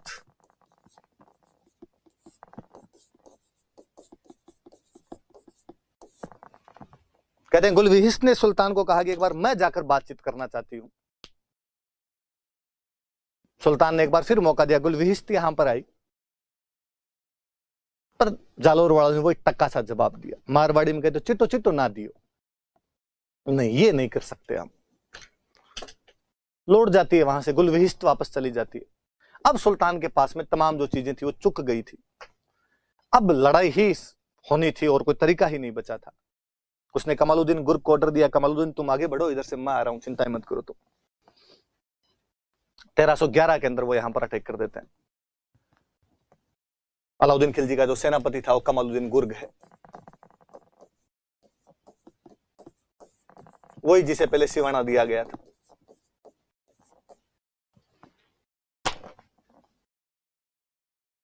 कानड़देव सोनगरा अपनी पूरी तैयारी करता है। वो अपने छोटे भाई मालदेव सोनगरा को जालोर में किसी बाड़ी नाम के स्थान के नाके पर लगाता है और वीरमदेव सोनगरा को अपने बेटे को भद्राजुन के नाके पर लगा देता है। लेकिन कमालुद्दीन धीरे धीरे आगे बढ़ता हुआ, बेहद धीरे से वह तुर्क कमांडर धीरे धीरे आगे बढ़ता है, जालोर के नजदीक पहुंच जाता है। तो कानड़देव अपनी पूरी शक्ति को अब जालोर के किले में केंद्रित करना चाहता है। अपने भाई भतीजे जो भी बाहर थे, बेटा बाहर था, उन सबको जालोर के किले के अंदर बुला के अब निश्चय किया गया कि अब तो किले के अंदर बैठ के ही आक्रमण का सामना किया जाएगा। और किला इतना मजबूत था कि दुश्मन जल्दी से अंदर घुस भी नहीं सकता है। वाकई सुल्तान की सेना कई दिनों तक बाहर पड़ी रही, किला फतेह नहीं कर पा रही थी। एक बार फिर से वही इतिहास दोहराया गया। इस बार फिर किसी व्यक्ति ने एक विश्वासघात किया। एक व्यक्ति जो उनके चक्कर में आ गया था, उसका नाम था बिक्का दहिया। दहिया जाति का सरदार था, बिक्का नाम था उसका। वो बिट्रायल करता है।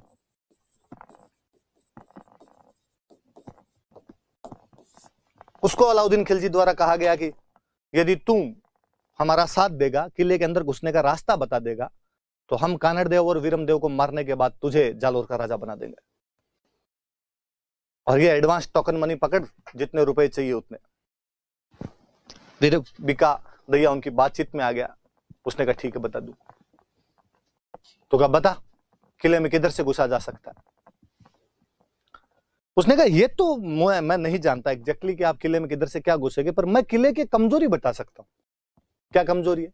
कहा किले की एक साइड की दीवार कच्ची है, यदि उस साइड से आप तोड़ सको दीवार को तो दीवार टूट जाएगी, आप अंदर घुस जाना।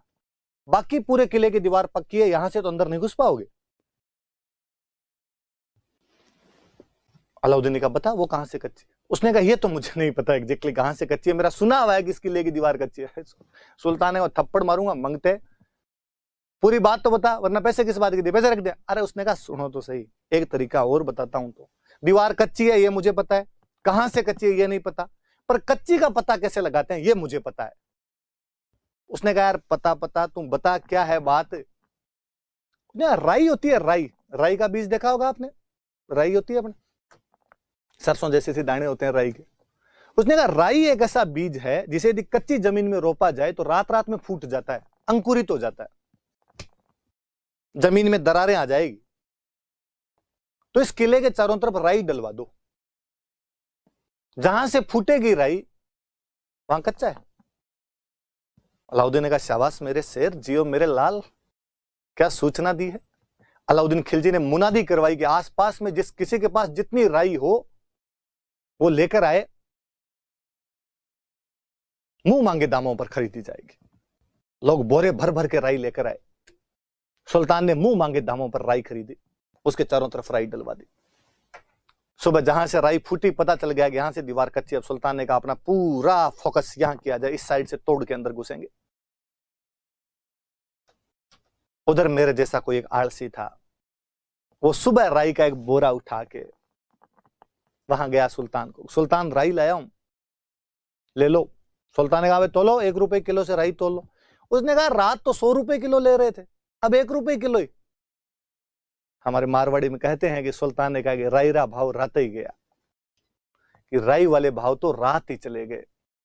तो आज भी कोई आदमी जब कोई काम हो जाता उसके बाद पहुंचता है, कहता ये काम मुझे करवाना था, कि आरएस का फॉर्म निकला, लास्ट डेट थी उसकी मान लो 20 तारीख और आप 21 को गए, आपने कहा आरएस का फॉर्म भरना है। यदि मारवाड़ी दुकान वाला होगा तो वो आपको कहेगा कि रायरा भाव राते ही गया। जो हिंदी की आपकी कहावत होती है कि अब पछताए हो तो जब चिड़िया चुग गई खेत, उसका राजस्थानी वर्जन है ये। और तब से ये दोहा बना, ये कहावत बनी कि जालौर का किला राई के भाव बिक गया था। आपसे कोई इंटरव्यू में पूछे कभी कि किस किले के बारे में कहा जाता है कि वो किला राई के भाव बिक गया था, तो जालौर किले के बारे में कहा जाता है। कहानी यहां से थोड़ी सी आगे ये कि बीका दैया को खूब सारे पैसे मिले। बीका दैया उन पैसों को लेकर जब अंदर गया, आपने दारू वारू पी के सेट होके गया, गाने गाते हुए गया, अपनी पत्नी को पैसे दिए और गाना गुनगुनाया उसने कि अब के बरस तुझे धरती की रानी कर देंगे। वाइफ ने पूछा कि इतने पैसे लाए कहां से, तुम एक साधारण से सैनिक, इतना धन तुम्हारे पास में कहां से आया? वो दारू पिया था, उसने कहा तू रख दे, अंदर ले जाएगी, इतना लोड क्यों लेती है, मजे कर तू, पैसे की लगा दूं डेयरी में। अरे तो पैसे हैं, रानी बनेगी तू रानी, मत तेरा राजा तू मेरी रानी है। अब तो बताओ तो सही कहां से क्या है। बोले तो जबान बहुत चलाती है, आम खाने हैं, गुठलियां गिननी है।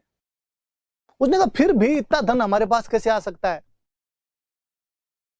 और बीका दहिया ने दारू के नशे में वो बात अपनी पत्नी, जिसका नाम कई जगह हीरा दे लिखा हुआ था, उसको बता दी कि मैंने ऐसे ऐसे अलाउद्दीन खिलजी को किले के अंदर आने का रास्ता बता दिया है। कल अलाउद्दीन खिलजी कानड़देव और वीरमदेव को मारकर किले पर अधिकार कर लेगा और मुझे यहां का राजा बनाएगा। वो शराब पिया हुआ था, बिस्तर पर गिरते ही सो गया। उसकी पत्नी हीरा दे ये सोचती है कि विश्वासघाती मेरा पति है, ये देशद्रोही मेरा पति है, और उसे लगता है कि ऐसे विश्वासघाती और देशद्रोही पति के होने से ज्यादा अच्छा है कि पति हो ही ना। मैं ऐसे किसी व्यक्ति के साथ रहना कभी पसंद नहीं करूंगी जो देश की सुरक्षा, एकता और अखंडता को किसी भी प्रकार का नुकसान पहुंचाता हो। वो चाकू लेकर आती है और अपने पति को मार देती है। बीका दहिया नामक उस विश्वासघाती का अंत उसकी पत्नी के द्वारा कर दिया गया। मुझे लगता है वो महिला, वो लड़की कितनी महान रही होगी कि अपने पति को मारने से भी नहीं हिचकी, क्योंकि जब पति देश के खिलाफ हो गया था। ऐसे उदाहरण केवल और केवल आपको राजस्थान के अंदर मिल सकते हैं, जब कोई मां अपने बेटे को अपने देश की रक्षा के लिए बलिवेदी पर चढ़ा दे, कोई पत्नी अपने पति को इसलिए सर काट कर दे दे कि उसका पति युद्ध करने नहीं जा रहा है, कोई पत्नी अपने किले के दरवाजे इस वजह से बंद कर दे कि उसका पति हार कर वापस आया है, और कोई पत्नी इसलिए अपने पति को मार दे कि वो विश्वासघात करता है, देश की सुरक्षा के साथ खिलवाड़ करता है। राजस्थान में ऐसी वीर माताएं हुई थी, ऐसी वीर पत्नियां हुई थी, इसलिए ऐसे वीर पैदा हो सके। मैं हमेशा आपको कहता हूं कि दुनिया की तमाम जगह पर जहां जहां मानव सभ्यता का विकास हुआ होगा, युद्ध हुए होंगे, पुरुष लड़े होंगे, बात दिगर है कि कोई जीता होगा, कोई हारा होगा, कोई अधिक वीर रहा होगा, कोई कम वीर रहा होगा, पर ऐसी वीरांगनाएं, ऐसी ललनाएं अन्य जगह पर नहीं मिलती, जो अपने पति धर्म के लिए, अपने पतिव्रता होने के लिए, अपने देश के लिए, अपने वैल्यूज के लिए लड़कट मर मिटी हो, जौहर की ज्वालाओं में अपना वो पार्थिव देह मिला दिया हो उन्होंने, खुशी खुशी अपने पुत्रों को, पतियों को युद्ध की बलिवेदी पर चढ़ने भेज दिया होगा। किसी कवि का एक अच्छा सा दोहा है कि सूत मरियो हित देश में हरख्यो बंधु समाज। सूत मतलब बेटा, बेटा मर गया देश के हित में, सूत मरियो हित देश में, हरख्यो बंधु समाज। हरख्यो मतलब राजी होना, बंधु भाई, समाज, समाज और भाई जो थे वो राजी हुए कि देश के लिए मरा है। मां ने हरखी जलम दे, उतरी हरखी आज। पर मां इस बच्चे को कोख से जन्म देते समय जितनी राजी नहीं हुई थी, उतनी राजी आज भी है। उसकी छाती गर्व से चौड़ी हो गई कि मेरा बेटा देश के लिए काम आया है। उसने अपने अन्य छोटे बेटे के सर पर हाथ फेरा और उसकी आंखों में देखा कि एक दिन यह भी जाएगा और यह भी युद्ध के मैदान के अंदर लड़ेगा। ऐसी माओं ने, ऐसी महिलाओं ने इस राजस्थान की गाथाएं रची है, पुरुषों के भरोसे नहीं रची गई है। मुझे और किसी एक कवि का एक बहुत अच्छा दोहा याद आता है कि कवि कितनी सुंदरता से यह बात कहलाता है। सूर्यमल मिशन की वीर सतसई का एक दोहा है। एक तो वो दोहा जो आप लोगों ने सबने सुना होगा कि इला न देनी आपनी हालरियो हुल राय, कोई पूत सिखाने पालने न मरण बढ़ाई माए। इला न देनी आपनी, धरती नहीं देनी अपनी, हालरियो हुल राय। हालरिये में हिलाते समय, पालने में झुलाते समय एक मां अपने बच्चे को लोरी के अंदर सुनाती कि धरती मत देना। इला न देनी आपनी हालरियो हुल राय, पूत सिखाने पालना मरण बढ़ाई माए। कि मर जाना, मां अपने बच्चे को उस पालने के अंदर यह सब बात समझाती है। वो बच्चे जब बड़े भी होते थे तो वैसे हैरतअंगेज कारनामे उन्होंने किए कि जेम्स टोड जैसे व्यक्ति को कहना पड़ा कि दोरा घाटा ताल रोन आंटी लो इतिहास, गांव गांव थर्मोपलीन, घर घर ल्यूनिडास।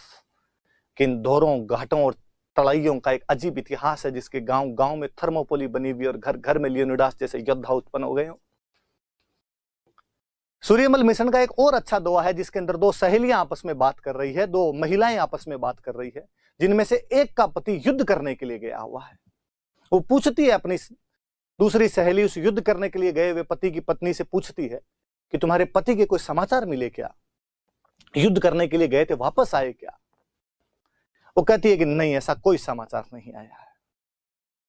इतने में वो सहेली देखती है कि दूर आसमान के अंदर आग की लपटें दिखाई दे रही है। आसमान लाल लाल दिखाई दे रहा है, एकदम जैसे आग लग गई हो कहां पर। सूर्यमल मिशन उस महिला के मुंह से कहलाते हैं कि वो कहती है, हेली देखो आज किम। हेली मतलब सहेली। हेली देखो आज किम अंबर दिसे आग। कह सहेली देख आज उस अंबर में आग कैसे दिखाई दे रही है। हेली देखो आज किम अंबर दिसे आग, सुरगा पीव सिधावता जलद जकोली खाग। दूसरी लाइन वो आंसर दे रही है जिसका पति युद्ध में भाग लेने के लिए गया हुआ है।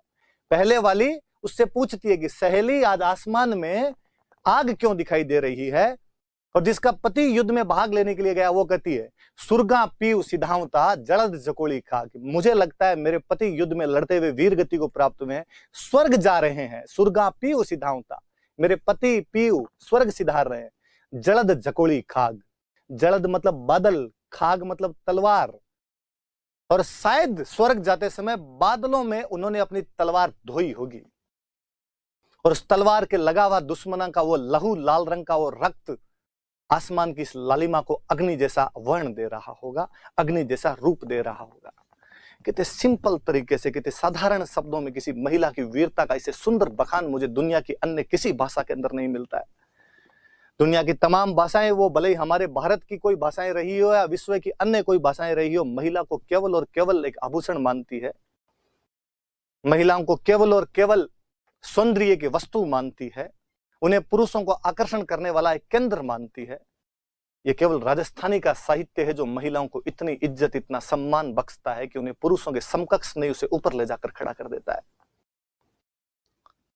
यह उन महिलाओं की बदौलत जो कभी पन्नाधाय के रूप में, कभी कर्मावती, फूल कंवर, पद्मिनियों के नेतृत्व में, कभी कोई अमृता देवी बिश्नोई के नेतृत्व में, कभी कोई हीरा दे भान कंवर जैसी महिलाओं के नेतृत्व में बार बार अपने उद्गार छोड़ के चला जाता है।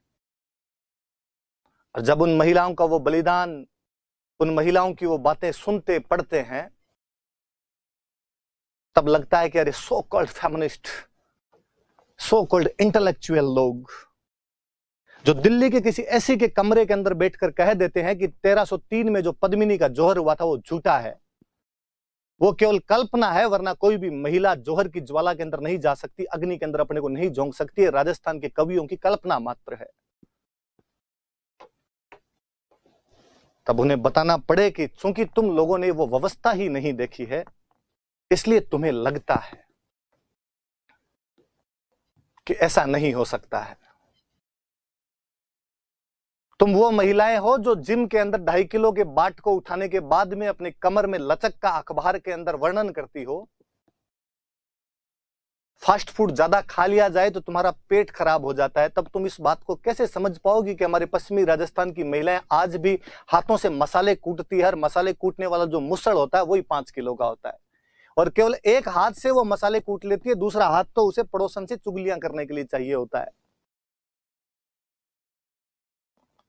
तुम जो इस ठंड के अंदर अपने वातानुकूलित कमरे के में या गर्मी में अपने उस एसी वाले रूम के अंदर बैठ के जो केवल ट्वीट और फेसबुक के माध्यम से अपने जो विश्ववन करते रहते हो, वो इस बात को भी कभी नहीं समझ पाओगे कि हमारे जनवरी के महीने में जब तापमान -4 डिग्री चला जाता है, तब हमारे गंगानगर का किसान मात्र एक पतली सी स्वेटर के अंदर इंदिरा गांधी नहर के उस पानी के अंदर घुटनों तक अपने पाजामे को ऊपर करके उतर जाता है और पूरी रात एक बीड़ी के बंडल के सहारे गुजार देता है।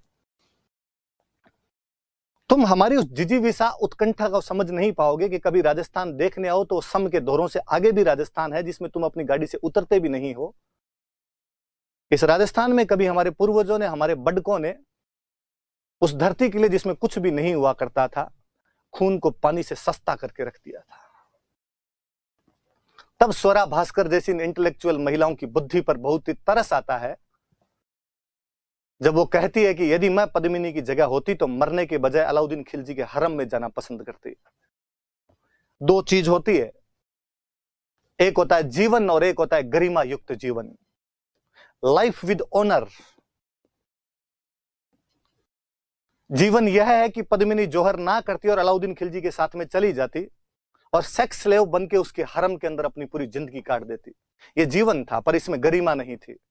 गरिमा यह है कि मेरे पति के अलावा दूसरा कोई भी मेरे इस पवित्र देह के हाथ नहीं लगा सकता, और यदि ऐसा होना असंभवी हो गया है तो मैं अपने इस पवित्र शरीर को पवित्र अग्नि की लपटों के अंदर समर्पित करके रख दूंगी। मुझे बहुत साल पहले का किस्सा याद आता है कि एक बार बॉम्बे के अंदर एक कोल गर्ल को कुछ लड़कों ने बिना पैसे दिए अपने साथ ले जाने का प्रयास किया, तो वह लड़की 5 मंजिल ऊपर से नीचे कूदकर सुसाइड कर लेती है। उन लड़कों के हाथ नहीं आती। मुझे लगा कि उस महिला के अंदर भी, जिसका काम यही करना था पैसे लेके, गरिमा थी। उसे अपने मन के मुताबिक कोई बात नहीं होना सही नहीं लगा, माकूल नहीं लगा, और उसने अपनी जान दे दी। तो वे महिलाएं जिनको पतिव्रता नारियों के रूप में भारत राजस्थान पूजता है, जिन्हें सती मानता है, कोई आनिया भानिया आके अंगुली उठाकर चला जाता है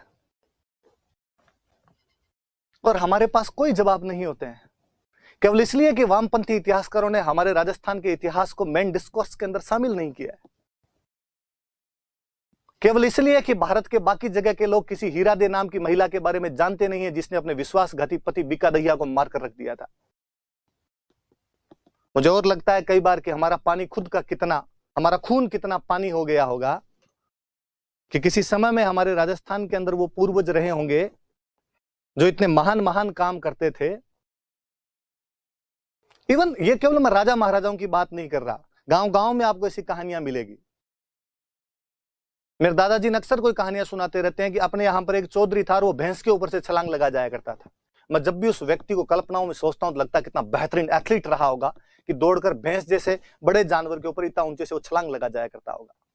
गांव में ऐसी खूब सारी कहानियां हैं कि एक महिला खेत में काम करने के लिए गई और वापस जब लौट रही थी तो रास्ते में उसके बच्चा हो गया, डिलीवरी हो गई और वो बच्चे को घर पर लेकर आ गई थी। एक पीढ़ी पहले तक ऐसी कहानियां मिल जाएगी कि महिला डिलीवरी के अंदर 5 किलो गोंद के लड्डू खा जाया करती थी। मुझे लगता है कितना समय कितना जल्दी बदला है कि हम में वो सारी चीजें समाप्त हो गई है। अब जब महिलाएं 5 किलो गोंद के लड्डू नहीं खा सकती और प्रेगनेंसी के अंदर इमली चाहिए तो बच्चे इमली जैसे ही पैदा होंगे, तब लगता है कि वो हीरादे जैसी महिलाएं कहां चली गई। वरना अब तो यह होता है कि पड़ोस के अंदर कोई दो दूसरे पड़ोसी लड़ रहे हैं, पति बाहर खड़ा खड़ा देख रहा हो तो भी महिला कह देती है थे अपना मैं ना जाओ, थे बाहर ना जाए। तब मुझे लगता है कि आज जब भ्रष्टाचार की इतनी अधिक सूचनाएं मिलती है तो लगता है कि इसमें महिलाओं का बड़ा रोल है, कि यदि महिलाओं उन सब के लिए, उन भ्रष्टाचारी पतियों, पुत्रों या अपने किसी भी संबंधी को इसके लिए मना कर दे तो शायद वो व्यक्ति आगे बढ़ने की हिम्मत ही ना जुटा पाए। कोई हीरादेव बने और किसी एक आधे को तो सल्टा के रख दे, किसी पाप की कमाई को तुम हाथ लगाना भी पसंद नहीं करती हो, तो शायद अगली पीढ़ियां सुधर पाए, वरना अगली पीढ़ियां नहीं सुधरेगी। और मुझे लगता है कि एक दो पीढ़ियों के बाद तो सौरा भास्कर जैसी जो महिलाएं जो अपनी गंदी जबान से गंदा बोलती रहती है, उनकी तमाम बातें सत्य और साबित होने लग जाएगी, और लोग कहेंगे भी अपने को देखकर कि यार ऐसे ही पहले वाले रहे होंगे, इन्होंने किताबों के अंदर यूं ही लिखवा दिया होगा। याद रहे आपके वो महिला, प्रातः स्मरणीय है उस महिला का नाम जिसने अपने विश्वासघाती पति तक को मार दिया था। हीरा दे नाम था उस महिला का। दे का मतलब देवी होता है, मेरा कई बार बताया हुआ। पुनः हम युद्ध की तरफ आए तो कहते हैं कि जब अलाउद्दीन खिलजी को अंदर घुसने का रास्ता मालूम हुआ तो अंदर जब पता चला कि अब हम कुछ भी नहीं कर पाएंगे तो उन लोगों ने साके की तैयारी की और इस समय जालोर के अंदर साका किया गया।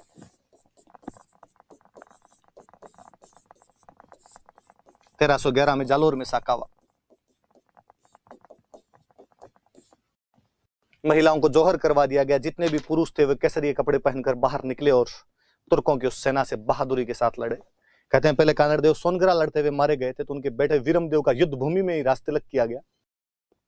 वीरमदेव लड़ता उसके बाद और खंड खंड होकर गिर जाता है, सर कहीं, धड़ कहीं, पांव कहीं, हाथ कहीं। किले पर सुल्तान ने कब्जा किया और सुल्तान ने इसका नाम बदलकर जलालाबाद कर दिया। उसने सिवाना का नाम खेराबाद कर दिया था और इसका नाम बदलकर वो जलालाबाद कर देता है। उसी समय वो यहाँ किले के अंदर एक मस्जिद बनवाता है, खुद के नाम पर मस्जिद बनवाई, इसलिए उसको अलाई मस्जिद कहते हैं। जालोर में जो तोपखाना बना हुआ था उसके पास में वो मस्जिद थी, इसलिए उसको तोपखाना मस्जिद भी कहा जाता है। अलाई मस्जिद का दो या तोपखाना मस्जिद का दो उसको। आगे की कहानी और बड़ी जोरदार है कि फिरोजा ने कहा था कि वीरमदेव को जिंदा पकड़ कर लाना, और यदि जिंदा ना मिले तो कम से कम उसकी लाश तो लेकर आना। क्योंकि तुर्क सेना वीरमदेव को जिंदा नहीं पकड़ सकी, उसकी लाश ढूंढने लगी तो उस बहादुर व्यक्ति की लाश मिले कहां? कट कट कर मरा था उस युद्ध के अंदर। तो किसी को उसका सर मिला इतना से, उस सर को लेकर वो फिरोजा के पास गए और फिरोजा को जाकर उन्होंने कहा कि शहजादी, हमें उसका पूरा शरीर तो बरामद नहीं हो पाया लेकिन उसका सर मिला है हमें, हम सर लेकर आए। एक थाली के अंदर फिरोजा के पास वो सर लेकर गए। फिरोजा अपनी भरी हुई आंखों से कहती है कि इसने पूरे जीवन में कभी मेरा आमना सामना नहीं किया, मिला नहीं मेरे से, कभी मेरे से बातचीत नहीं की। अब भले ही मरने के बाद ही सही, लेकिन मैं भर पलक इसे निहारना चाहती हूँ, इसके चेहरे को देखना चाहती हूँ। फिर किसी अपने राजस्थान के कवि की कल्पनाशीलता है, किसी कवि ने दोहा बनाया कि थाली के अंदर वीरमदेव का मुंडी रखी हुई थी, तय सर रखा हुआ था। फिरोजा जैसे ही उसके चेहरे को देखने के लिए सामने आई, वो जो मुंडी थी वो घूम के इधर हो गई। कहते फिरोजा इधर आए तो इधर घूम जाए, कि वीरमदेव कहे कि मैं फिरोजा को तो मरने के बाद भी दर्शन ना दूं, इससे तो नजरें ना मिलाऊं, मैं इसके साथ तो बातचीत ना करूं। फिरोजा कहती है, उसका राजस्थानी के अंदर एक दुआ है, फिरोजा कहती है कि तज तुर्कानी चाल हिंदुवाणी हुई हमें, कि मैं तुर्कों की चाल छोड़ के, तुर्कों की बातें छोड़ के हिंदू बनने के लिए तैयार हूं, हिंदुवाणी हो गई। तुझे माना है कि हिंदू को माना है तो मैं भी हिंदुणी हूं। तज तुर्कानी चाल हिंदुवाणी हुई हमें, मारा भो भोरा भरतार, हे मेरे हर जन्म के पति, मेरे 7 जन्मों के पति। जैसा कि तुम्हारा हिंदू धर्म कहता है कि एक बार एक को पति चुन लिया जाए तो 7 जन्मों तक उसका साथ निभाना पड़ता है, इसलिए मैं तुम्हारे साथ वो तमाम साथ निभाने के लिए तैयार हूं। तज तुर्कानी चाल हिंदवाणी हुई हमें, मारा भो भोरा भरतार, मेरे हर जन्म के पति, शीश ना धूण सोनीगरा। हे सोनीगरा, मेरे से सिर मत घुमा, मैं तमाम चीजें, तमाम प्रक्रियाएं, तमाम जीवन मैं तुम्हारे साथ गुजारना चाहती हूँ। फाइनली वीरमदेव की उस मुंडी को लेकर, उस सर को लेकर फिरोजा यमुना नदी के अंदर छलांग लगा लेती है। फिरोजा खुद मर जाती है। मुझे लगता है वास्तव में जल जोहर फिरोजा ने किया था। एक तरफा प्रेम कहानी का दुखांत। और मुझे लगता है जिन कहानियों में दुखांत होता है, जो प्रेम कहानियां पूरी नहीं हो पाती, वही प्रेम कहानियां ज्यादा अच्छी होती है। बॉलीवुड फिल्मों की तरह जिनमें हैप्पीली एवर एंड होता है, उनमें इतना मजा आता भी नहीं है।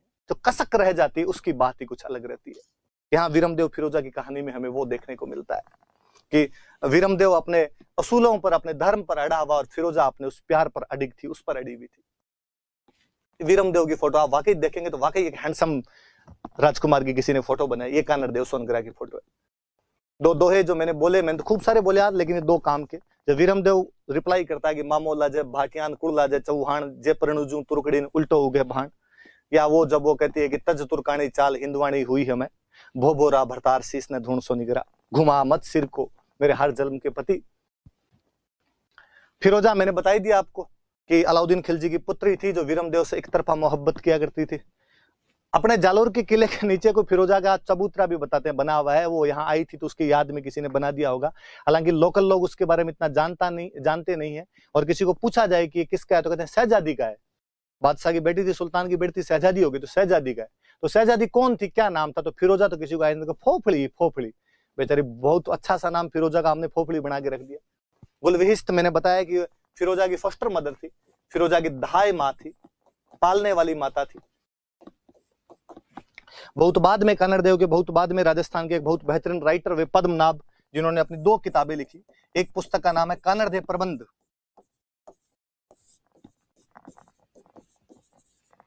एक किताब का नाम है वीरमदेव सोनग्रारी वात, एक पिता पे और एक पुत्र पे सोनग्रारी वात। वात का मतलब बात, बात का मतलब कहानी। अपने राजस्थानी के अंदर ये नहीं कहते थे कहानी सुनाओ, अपने कहते थे बात मांडो। कहानियां सुनाई नहीं जाती, मांडी जाती है, चित्रण किया जाता है उनका, कि जब कोई कहानी सुनाए तो आपकी आंखों के सामने वो चित्र गुजरे। यदि कहानी सुनाने वाला वैसा चित्र उपस्थित कर देता है तब तो उसकी सफलता, और यदि चित्र उपस्थित नहीं कर पाता तो कहानी मांड नहीं रहा है, बात मांड नहीं रहा है, केवल सुना रहा है आपको। और मैंने बताया था गुजरात का टच करता हुआ भूभाग बै को वह बोलता है, तो वीरमदेव सोनग्रारी वात और कानड़देव प्रबंध नाम की 2 पुस्तकें किसने लिखी? पद्मनाभ। ये भी ध्यान रखना, कईयों के दिमाग में उठेगा सर वही पद्मनाभ है क्या जो पृथ्वीराज चौहान के टाइम में था? तब सोचना कि इन दोनों के बीच में 200 साल का, लगभग 100 साल का टाइम पीरियड है, तो इतने में वो तो आदमी क्या रहा होगा, दूसरा आदमी है ये कोई। ये किताब तो इधर हमने मांड के बताई आपको, कानड़देव प्रबंध जालोर के किले पर, और एक मैंने और बताई जिनकी पद्मनाभ की किताब, आप चाहो तो मैं यहाँ पर वापस लिख देता हूँ, वीरमदेव सोनग्रारी वात।